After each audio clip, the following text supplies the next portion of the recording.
in Ireland, we've seen some incredible companies that are just ahead of the game, doing fantastic work, yourselves included. Thanks. Yeah, like, I mean, there's not many quantity surveyors in the world that are on board with these technologies, and just fascinating. I mean, you can measure a project in seconds compared to what people are doing with the old school scale I've one example of that, and it's not actually just a measurement of the project. I always use foundations in my explanation to why we should be adapting to a more data-driven process in quantity surveying.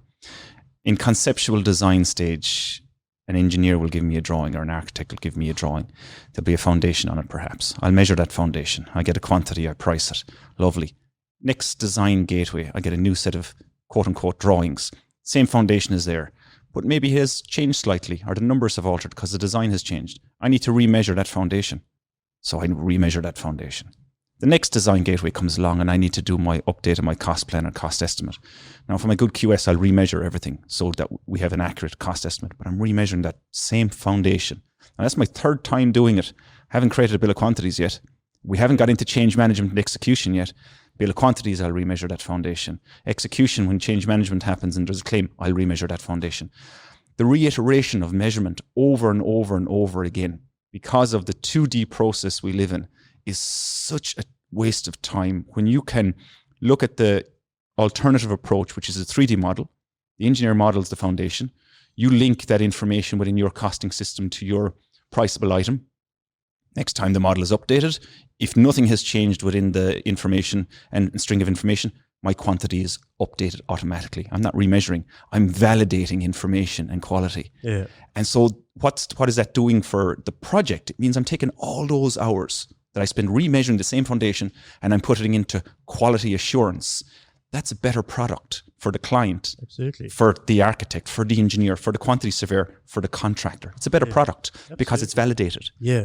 Rather than I'll take it one step further for you, because you're just thinking about yourself there. Yeah. When the project goes out to tender, you have 7 or 8 other quantity surveyors remeasuring to put in the bid. Yeah.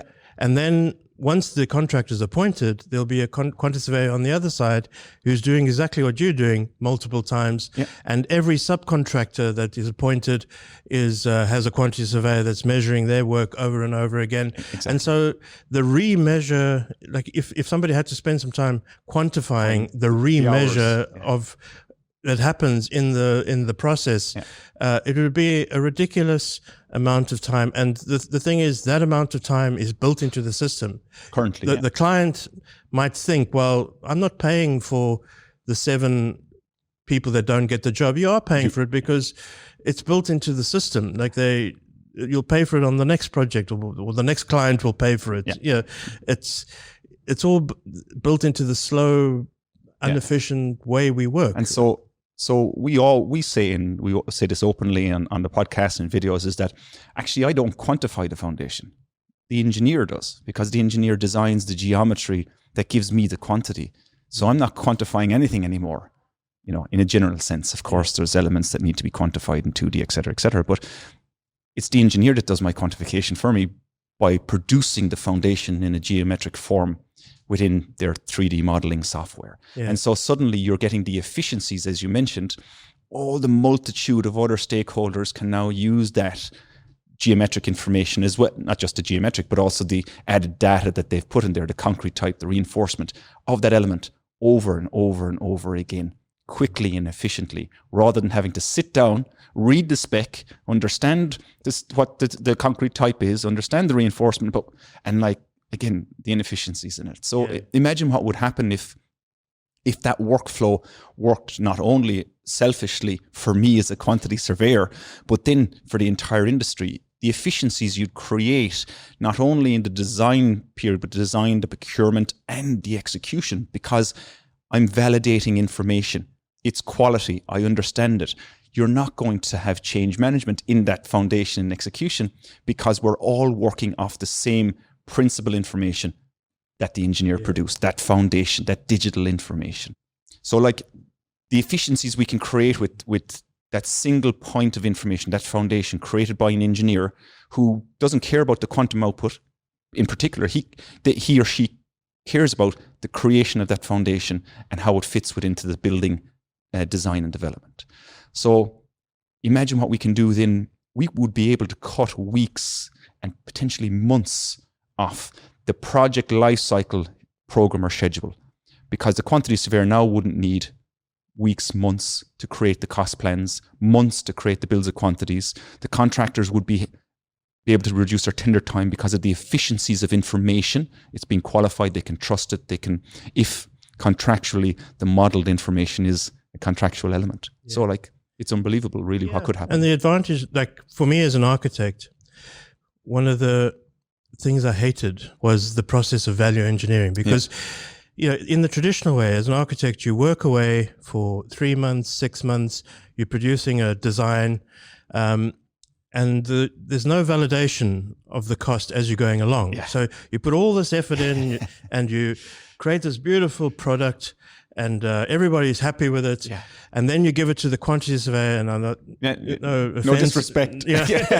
And they go off into a dark room for 4 weeks, and then they come back and say, sorry, it's too expensive. Yeah. And you have to cut this out and cut that out. And what is the first thing that goes when you do value engineering? Yeah, it finishes and architectural stuff. Yeah, it's all the quality. Yeah, because all the complicated stuff like the foundations, and the structure, those are just, they're there, like you need them. You can't get rid of the foundation. So all the stuff that the client has been sold on, you know, in terms of the vision of the building and how it's going to look and how people can experience it and everything is stripped out. That's not value engineering. Yeah, that's quality reduction, right? Yeah, that is quality reduction. Yeah, and it's a different thing to value engineering. Value engineering means you engineer the value. Yeah. You know, so that there was this iterative process between designers and quantity surveyors during design that continually validating the decisions on a cost point of view, so that there's no surprise at the end of design. And when you go to tender, the expectation of the tender price is it's already set, reasonable. Yeah. And there's no big surprises. And if you think about the amount of time that goes into value engineering, like you go out to tender, everybody knows this project's going to be over budget. You're like, there's no surprise. It's not as if we don't understand the costs, but we'll say, we'll just put it out there and see what happens. Yeah. The prices come back high. Yeah. You take the lowest tenderer and then you say, sorry, we have to reduce this from 80 million to 40 million. Yeah. What can you do? You're almost betting at that moment on one of the contractors making a huge mistake within their tender price, so that you're getting a low price and going, we've got someone now that will build it for our budget. And the reality is that the base cost of any construction is the base cost. Yeah. It doesn't matter if it's contractor A or B. That is disrespectful to contractors. Yeah, because not only in attitude, but contractors know what they're doing. Yeah. They are smart people. They understand the business. Yeah. And basically what they understand is they'll bring the project back to the original value through variations and change. And it's a game, basically. And that just creates conflict at the end of the day. Yeah, but so it's not the tender price. Like everybody gets hung up on the tender price. It's the final amount. It's not the 40 million that the Scottish Parliament building was. It's the 400. It's the 400 million. That's, and I don't think the 400 million is actually realistic. It's probably somewhere in between. But because of this inefficiencies create cost money because of time, et cetera. And it all gets added up. And we've got our own example in Ireland with many projects. Yeah.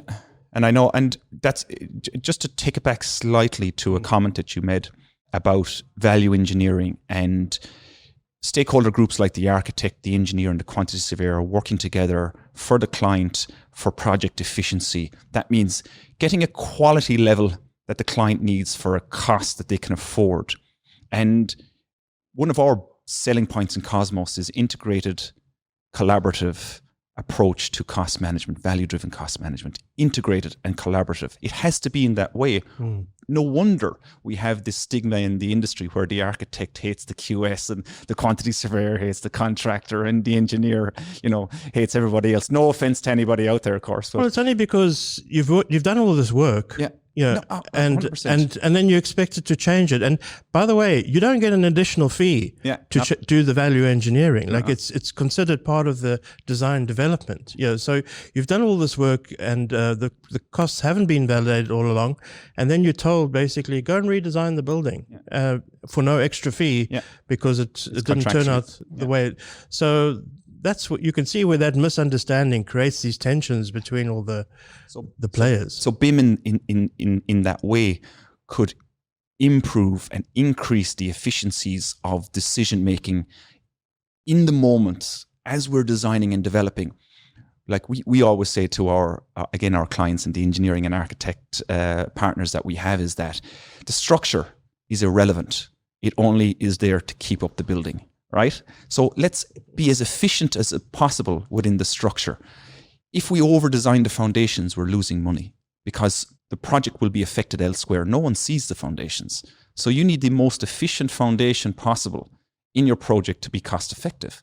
And then that cost efficiency can be then invested into the indoor climate, the qualities within the building, all the architectural elements.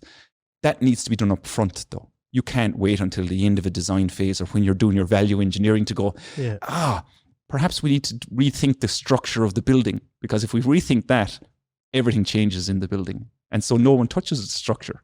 So it's an interesting kind of combination here. We have total inefficiencies in a traditional model that create inefficiencies that give inefficiencies at the end. Whereas we can go, actually, there's a different way of doing this. Yeah, it's not that different, but it's far more efficient. And it's not trying to make the point to people. It's not slightly more efficient. It's not like you get a 1% gain in efficiency. When we're communicating between each other through models rather than, if I give you 6,000 drawings, like it takes you weeks to try and process that. I can't. It's not possible. Yeah, so you pick a few and you sort of make some judgments, but if I give you a model, well, you can extract whatever information from it in days. So like you've taken something that would normally take many weeks and brought it down to days. I mean, in the traditional sense, if you said to a quantity surveyor, I want you to do a measure of the design every 2 weeks, every fortnight, they would tell you, no ways, I'm not doing that. But it wouldn't be possible because you'd have the measure finished when you'd be starting measuring again. It's possible, but it'll cost a lot of money. That's true.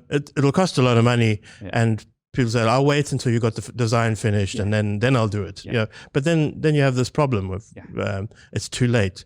But BIM allows you to do a measure every a validation, as you said, every 2 weeks. So as part of the quantity surveyors are becoming part of the design team. Exactly. Like the architects and engineers come together every 2 weeks and discuss how's the design developing. Suddenly costs can become part of that conversation. It never was. And carbon. Now, if we talk about LCA and carbon, now we have cost and carbon as a singular output of our service as quantity surveyors. So the whole process is vastly improved, not slightly improved.